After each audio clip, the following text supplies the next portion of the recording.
नमस्कार, आप देख रहे हैं विशेष। आपके साथ मैं हूं चित्रा त्रिपाठी। यूं तो कोरोना से पूरी दुनिया ही आज डरी हुई है, लेकिन 4 देशों का हाल इतना बुरा है कि उनमें मरने वालों की संख्या 20,000 के पार पहुंच चुकी है। इनमें भी अमेरिका का हाल सबसे ज्यादा बुरा है। वो देश आज ऐसे खतरनाक मोड़ पर खड़ा है जिसमें एक तरफ कोरोना का कुआं है तो दूसरी तरफ बेरोजगारी और खस्ता इलाज की खाई।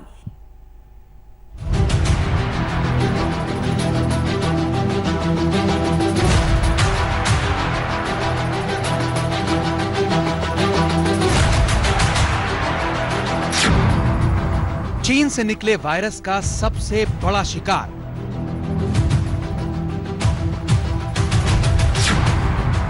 कोरोना से अमेरिका में 43,000 लोगों की मौत।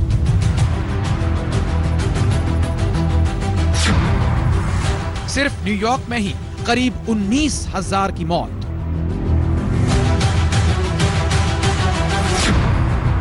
एक एक दिन में खुद रही हैं हजारों कब्र।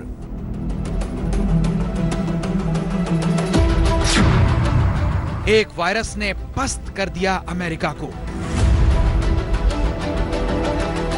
कोरोना के अनजाने अनदेखे वायरस ने दुनिया की सबसे बड़ी महाशक्ति को आज घुटनों के बल ला खड़ा किया है। वहां लोगों के दामन में मौत पसरी है और आंखों में एक डरावना कल। अमेरिका अपनी इस बर्बादी के लिए चीन को कोस रहा है और धमकी दे रहा है। Well, if they were knowingly responsible, certainly. If it was a mistake is a mistake. But if they were knowingly responsible, yeah, then there should be consequences. अभी तो कोरोना ने अमेरिका का अंजाम बुरा कर रखा है। अपनों के शवों का बोझ इतना भारी हो गया है कि कंधे कम और कमजोर पड़ने लगे हैं। आप ही सोचिए कि 15 अप्रैल को 2,751 लोग मर गए, 16 अप्रैल को 4,591, 17 अप्रैल को 3,856, 18 अप्रैल को 1,891, 19 अप्रैल को 1,997 और 20 अप्रैल को 1,211।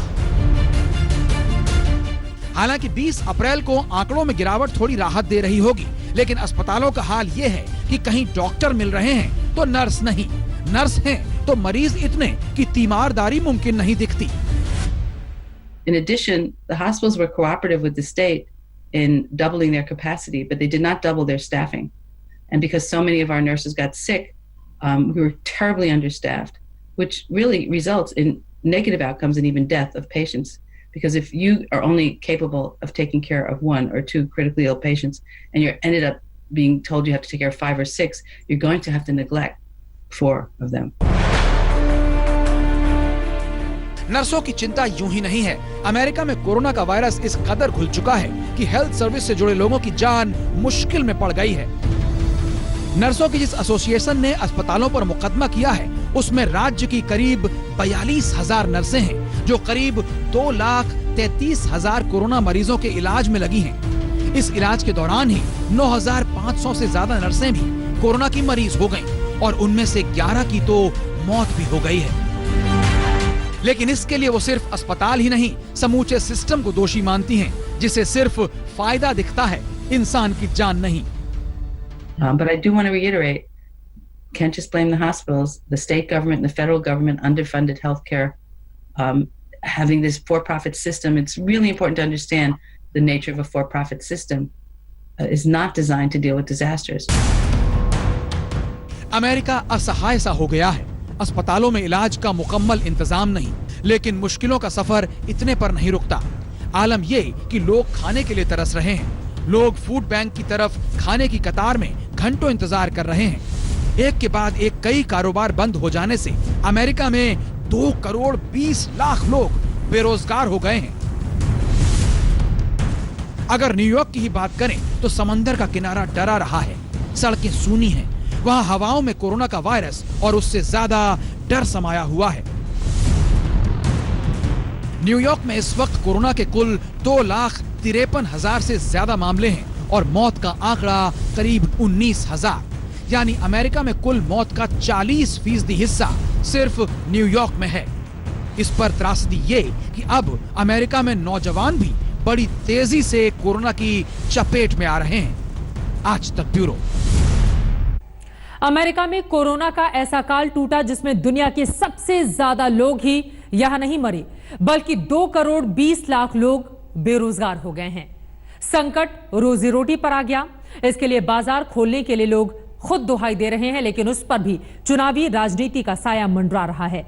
और साया मंडरा रहा है राष्ट्रपति ट्रंप पर लापरवाही बरतने के आरोपों का भी।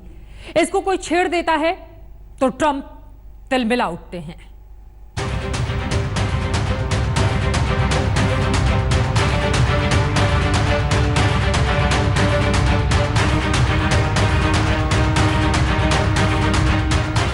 ऐसे असमंजस में तो कभी भी नहीं फंसा था अमेरिका। एक तरफ जानलेवा कोरोना है तो दूसरी तरफ मरती हुई अर्थव्यवस्था, बढ़ती हुई बेरोजगारी और चढ़ती हुई राष्ट्रपति डोनाल्ड ट्रंप की चिंता। इस कड़ी में ट्रंप का नया ऐलान है कि कोई भी गैर अमेरिकी इस वक्त अमेरिका में बस नहीं सकता। पहले इस पर उनका ट्वीट आया और फिर बयान। Governors across the country are looking forward to phase 1 and announcing plans for an economic resurgence. We're going to have a resurgence at a time when millions of American workers and families are struggling with the financial consequences of the virus. It's critical to continue the medical war while reopening the economy in a safe and responsible fashion. Trump के सिर पर चुनाव भी नाच रहा है। 4 साल पहले मुसलमानों को बसने से रोकने के लिए ट्रंप ने आक्रामक अभियान छेड़ा था।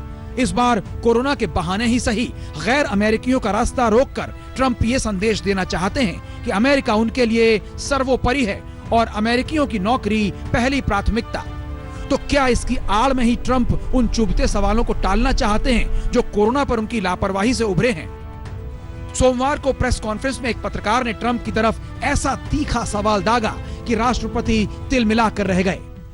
When you issued the ban, the virus was already here. Okay, and you know how many people, when I issued the ban, how many cases of virus were in the United States when I issued the ban? Do you know the number? But did you know that it was going to spread and become a pandemic? I did my research. On the 23rd of March, you said you knew this was going to be a pandemic well before the WHO. So you knew it was going to spread. I did know it. I did know it. All I have to do is look. So you knew Anybody knew it.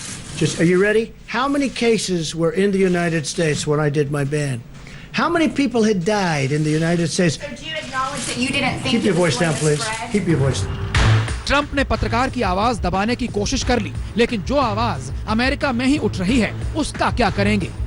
21वीं सदी की सबसे बड़ी बर्बादी पर America पूछ रहा है कि कोरोना में पहला मामला 10 जनवरी को आया था, तो राष्ट्रपति डोनाल्ड ट्रंप ने इसको गंभीरता से क्यों नहीं लिया? दुनिया के तमाम देशों ने लॉकडाउन का फैसला किया, लेकिन ट्रंप इसको तब तक क्यों टालते रहे जब तक कि पानी सिर के ऊपर नहीं चला गया?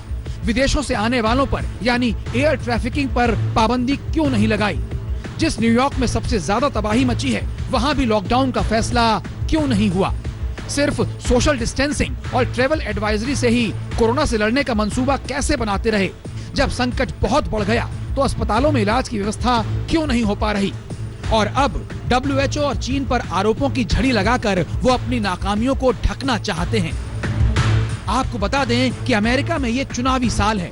ऐसे में कोरोना पर राजनीति का वायरस भी चढ़ गया है। वॉशिंगटन में ही ऐसे लोग सामने आ गए हैं जो ट्रंप से मांग रहे हैं कि उन्हें बाहर अपने दफ्तरों में आकर काम करने दिया जाए, बाकायदा प्रदर्शन के रूप में। लॉकडाउन के नियमों को लेकर राष्ट्रपति डोनाल्ड ट्रंप और कुछ राज्यों के गवर्नरों में तनातनी भी जारी है। कुछ गवर्नरों का कहना है कि प्रदर्शनकारियों की ऐसी बोली व्हाइट हाउस की शह पर निकल रही है। I think it's concerned. I'm concerned, but it's been politicized. This is a tool now. This is a tool to keep us at home and on house arrest. We're not on house arrest. We've been asked to social distance. We can wear our masks. We can stay distance from people. I'm not on house arrest. I refuse. I walk out of my house now. दुनिया के कई देशों में corona का कहर कम हो रहा है, लेकिन अमेरिका की किस्मत अभी इतनी अच्छी नहीं। आज तक ब्यूरो। अमेरिका के बाद मरने वालों की संख्या सबसे ज्यादा इटली में है, तो कोरोना मरीजों की संख्या सबसे ज्यादा स्पेन में। यूरोप के 3 ऐसे देश हैं जहां मृतकों का आंकड़ा 20,000 के पार पहुंच गया है। फ्रांस उन बदनसीब देशों में चौथा नाम है जहां कब्र तक की दिक्कत हो रही है।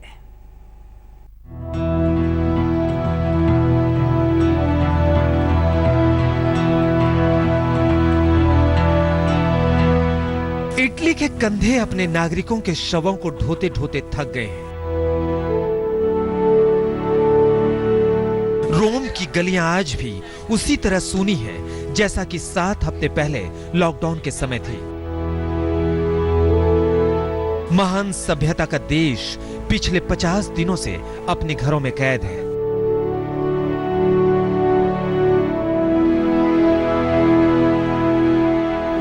Noi siamo mediterranei, abbiamo bisogno proprio del contatto fisico, abbracciarci, questo mi manca moltissimo. Certo, sorridiamo con gli occhi ora, però è un'altra cosa, insomma, darsi la mano, abbracciarsi, il nostro bacio quando ci si incontra, quello mi manca, devo dire. हालांकि Italy की हालत आज भी डर की सीमा रेखा पर खड़ी है। इटली में कोरोना के मरीजों की संख्या 1,81,000 से ज्यादा है, जबकि मरने वालों की संख्या 24,000 के पार जा चुकी है। हालांकि इटली इस बात पर राहत की सांस ले सकता है कि रविवार को इटली में 433 लोगों की मौत हुई है, जो पिछले हफ्ते में किसी भी दिन से कम था। वहीं नए मरीजों की संख्या 3,491 से घटकर 3,047 रह गई है। लेकिन फ्रांस की स्थिति खराब होती जा रही है।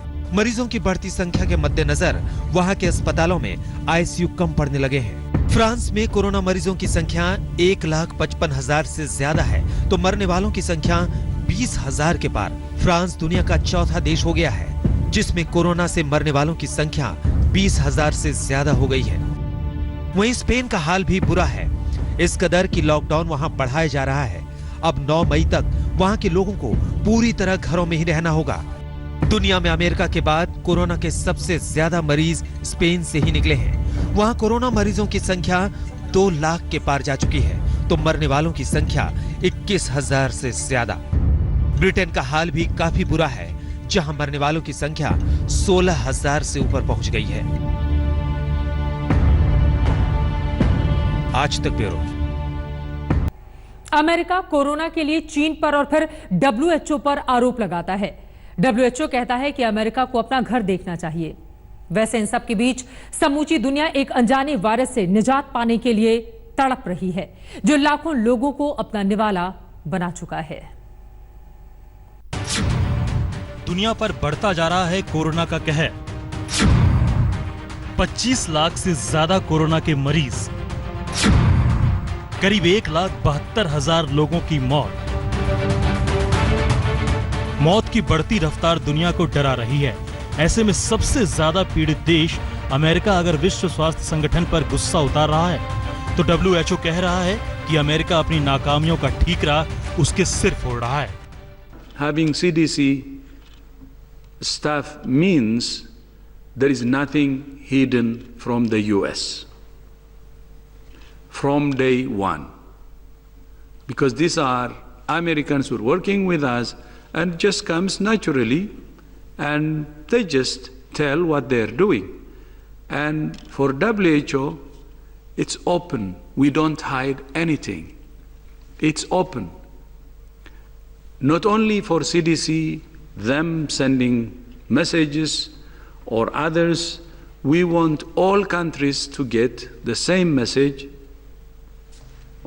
immediately.